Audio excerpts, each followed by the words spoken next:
Hi, I'm Carol Wilson, Editor-at-Large, and I'm here with Erin Dunne, the Director of Research Services at Vertical Systems Group, and a long-time Ethernet expert. Oh, thank you. Not that long. And my first question to you is what I always ask a smart analyst when I get them. What's the hot topic for you here? The hot topic from F18, it used to be stand for the Metro Ethernet Forum. You just don't hear Ethernet anymore. It's all about the services that Ethernet as an underlay can enable. And it's all about SD-WAN. SD-WAN all the time. Which is the very first service that came out of the block that has been really enabled by the MEF 3.0 set of standards that were announced last year. So what we're hearing this year is you're not even hearing that much about MEF 3.0. That was the big news last year. Now it's, how is it working? How is it becoming invisible, right? When it's invisible and you don't have to think about it, that means it's working. So speaking about what's working and what's not, I am hearing though, as they're trying to ramp up SD-WAN service delivery, that there's some provisioning complexities. We've heard that from AT&T, from Spectrum, from CenturyLink. What are you hearing about that?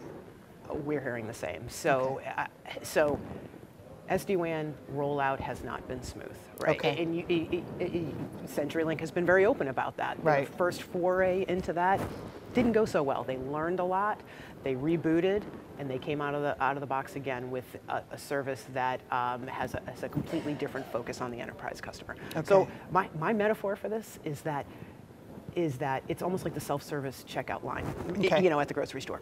Why would I do that?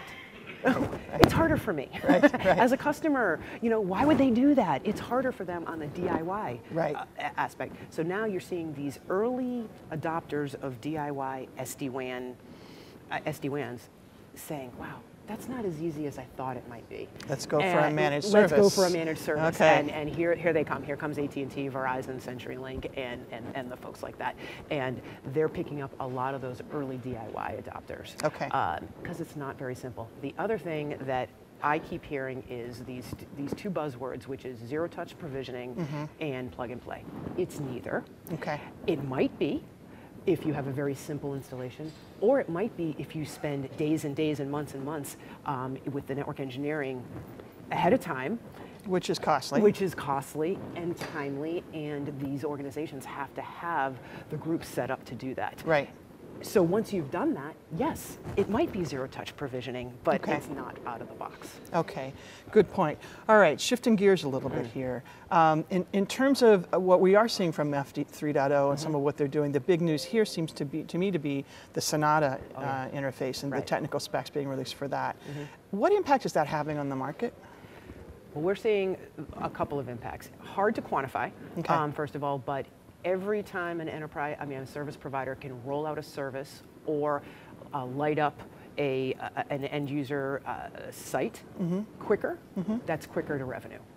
So we're seeing the provisioning times shrink slowly over time. And so even a day, a week is better for the service provider. So on that end, we are seeing some slightly faster delivery of services. And that a lot of times is based on the MEF specs, because if the retail and the wholesale service provider are both MEF 3.0 certified, it just moves faster, it moves smoother. The business relationship is in place, the technical relationship is already in place, and that service is just, they light up a little bit faster. So we're seeing that.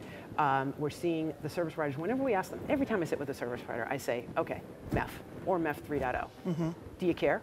Is it working for you? And the answer is run the gamut, right? For a small service provider that maybe is not even a MEF member, they say, boy, I really wish I could do all that stuff, but I just don't have the technical expertise to do that. I don't have the resources. I don't have the manpower to do that. On the larger side, you know, they're all MEF members, and they really do that well. So, so a lot of the certification process that MEF has rolled out to bring in some of those smaller service providers is starting to have a little bit of an effect also. A little bit easier. All right, great. Erin, thanks for being here with me today. Thank you.